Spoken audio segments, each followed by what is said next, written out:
Okay, everybody ready?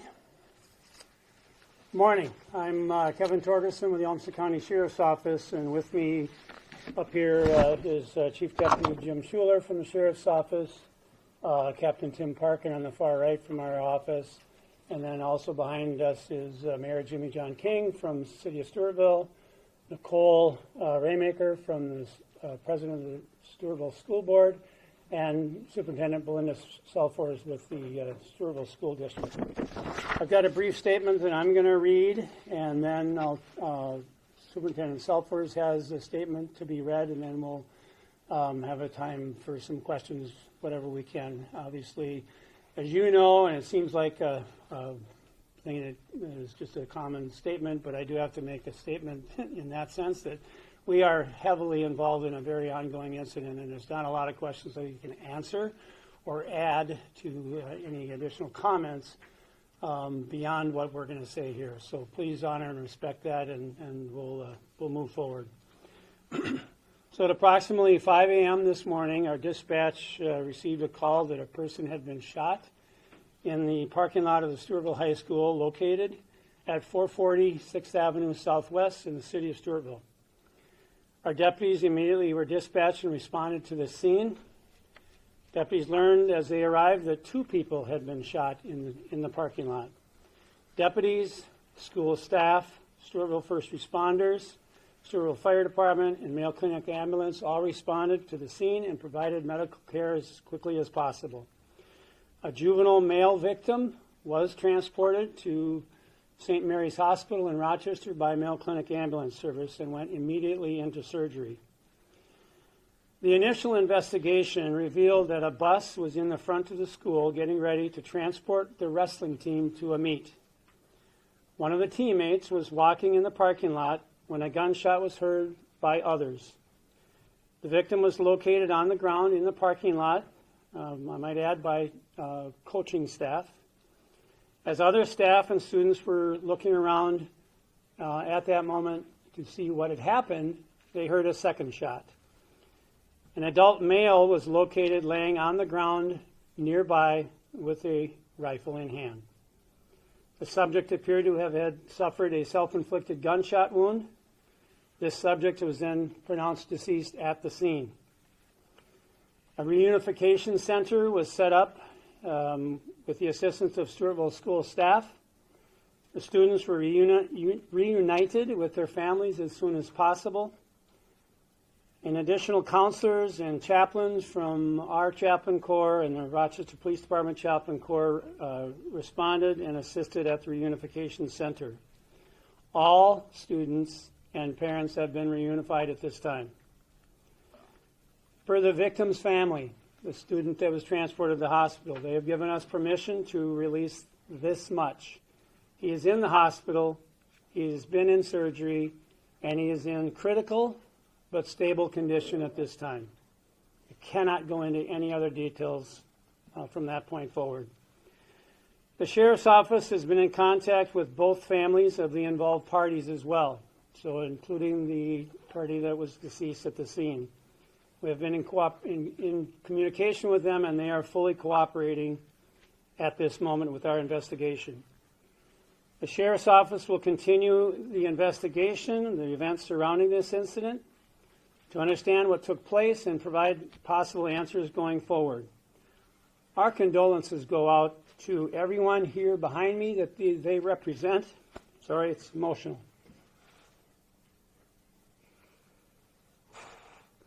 This incident has impacted far more than just the families involved, obviously, but we do care so much about them and how we move forward with them from this point forward. We ask everyone here and everyone out there watching to honor and respect their privacy and support them, because this will be a difficult time moving forward, clearly. The impact on the space and giving them their space and the process to be with their family and friends is critical at this point in time. So at this point, I'm going to turn it over to Superintendent Selfors, and then we'll be back for questions. Good morning. I'm Belinda Selfors. I'm Superintendent of Stewartville Public Schools. As Sheriff Torgerson mentioned, Early this morning at 5 a.m., there was a shooting in the parking lot at our high school. As soon as we learned about the situation this morning, we canceled classes for all students across the district to prioritize their safety and the safety of our staff and to give law enforcement full access to the scene. The campus area has been secured, and we are following our established safety protocols. We are fully cooperating with the police investigation. Because the investigation is ongoing, I cannot share further details at this time. We remain grateful for the support of the Olmsted County Sheriff's Department and all law enforcement officers who are assisting us. Here in our school district, our focus is on the safety and well-being of our staff, our students, and our families. Care and support will be available for students and staff over the weekend and when school resumes on Monday. Information about our response plans will be shared with families as soon as we have them finalized. We are here to support our students, our staff, and our communities in any way that we can. I want to express our deep appreciation to the Olmsted County Sheriff's Department, the Minnesota State Highway Patrol, our district leadership team, and our high school counselors for their efforts this morning. This is an incredible, difficult day for our community. In times like these, it is important that we come together to support each other. I ask that we show grace and kindness, avoid speculation, and keep supporting one another. Finally, we ask that you please lift all of our students, all of our staff, and all of our communities up in prayer. Thank you. Okay, if there are any questions, again, I'm just going to caution you, there's a lot that I can't talk about. And this group here behind me is not going to be able to discuss at this time. But if there is a clarification question or something else, we'll take it at this time. So. I have a question here. What is like the safety protocol here at the school? I mean, this is maybe more a question directed at you, Superintendent. Just curious what kind of safety protocols there are in place and maybe what that looks like out of school hours as well. Well, I think you hit it on the head at the end of your question, and that is this didn't happen during a school day. So it didn't affect the school itself other than they canceled school for the day, and there will be further information coming out. But there was no need for a lockdown or any of that. We did secure the kids on the bus and took care of them while we sorted things out. But there really wasn't any other things that you needed to do as far as getting into a full plan and developing that because it happened before school started. So, which was in one way maybe a saving grace. You mentioned that this occurred as the wrestling team was boarding the bus. Was right. the adult male and the juvenile there for that reason as well? The juvenile was. I can't get into an investigation at this point. I'm not sure exactly what the adult male's purpose for being there was, but the student was there, and he's part of the wrestling team. Are you able to provide the age of the student? I don't, because I don't even know it. He's a high school student, so I know. Have there been any recent incidents reported at the school, anything like bullying or any sort of... At this point, we don't have that, any of that information as far as what may have led up to this. That's still going to be part of the investigation. So, yeah, we'll have to deal with it this time. And again, I got to just say this again, that we have an individual who committed suicide. And we need to be honoring and respecting that family as well. Granted, we have a shooting that happened prior to that, but we have to be very careful of how we talk about this in that respect as well, because we've got another family here that's suffering in a great way and in a very unexpected way. So we can't get into their relationship. I don't know what it is at this point in time, and we'll just have to leave it at that. Do you know the age of the shooter? I do not. He's an adult, that's all I know. For the student who was shot, do we know the grade at least, or is that maybe something we can't Yeah. I think High school student. high school students the best we can do right now. So. Did this occur just then outside the vehicle? In the parking lot. In the parking lot. In the parking lot. Yeah. Was the juvenile injury, was that right in the same proximity? In the parking lot. Yeah. Okay. All in the same proximity. In terms of the weapon used, you said it's a rifle. Are you able to provide any more details on what No. type of rifle, what make? I wouldn't have any clue at this point. Do you know how many students were on the bus heading to the tournament? I think we had heard earlier there was approximately 40 wrestlers and coaches that were to be loading on the bus, and I don't know what time they were expected to leave, but most of them were there. I will add this, too, that we do know that most of the students on the bus didn't even know what happened.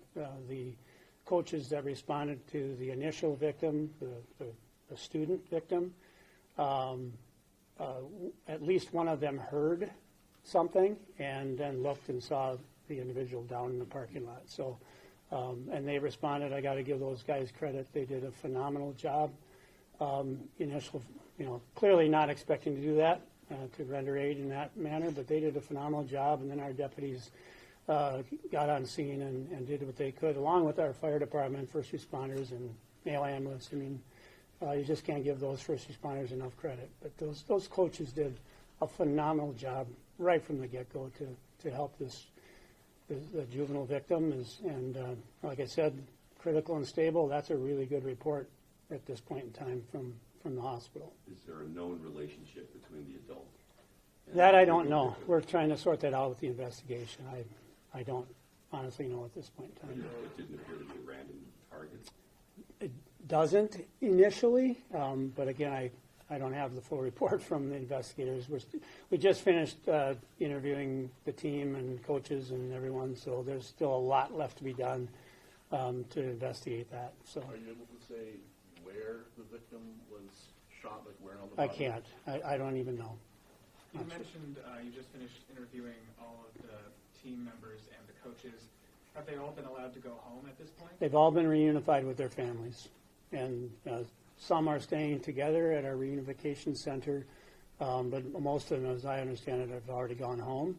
And as the superintendent mentioned in her comments, that they'll continue the support throughout the weekend and then obviously into the next week. Because again, this doesn't just affect that core group that was there; it affects the entire school district, our entire community. So these kind of things are very far-reaching when it comes to that, obviously. So. There will be support available as long as that support is needed. That's how we do things. Can you explain how complicated a surgical procedure for something like this would be? I have no idea. I'm not a. And you don't know where this victim was shot? I do not know. I do not know. Or how many times? I don't know. Can't tell you. You mentioned some of the people heard the shots. Did anybody witness? No.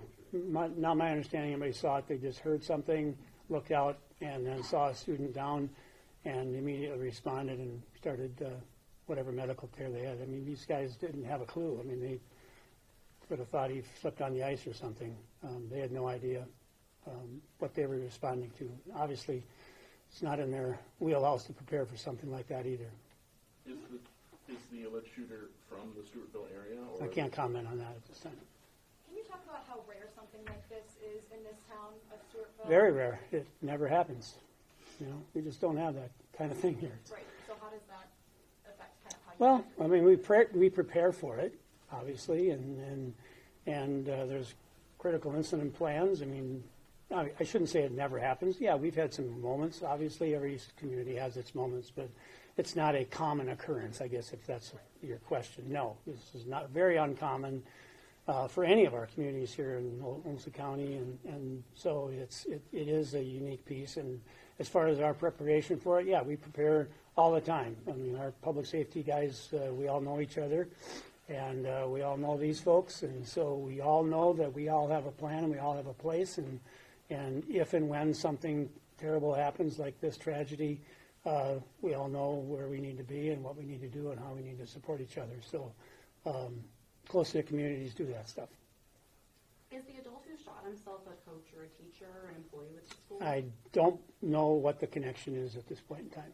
Thank you. Yep. You mentioned there's a lot. We still don't know a lot. We're still trying to figure out. Is there anything else we can say at this time about what's next for the investigation? Well, yeah, it's a lot of sorting through all the interviews, looking at cameras, phones. I mean, there's all kinds of things that we commonly do in any kind of investigation, whether it's an incident like this or something else, if it's a theft or a burglary or whatever. So, yeah, our investigators will be full speed ahead. We have had some communication with the BCA, the Minnesota Bureau of Criminal Apprehension. They are not on their way, but we have had communication with those folks and shared what they can share and whatnot. So, but our guys are leading that investigation and will continue. So, all the basic investigative things that need to happen will continue to happen.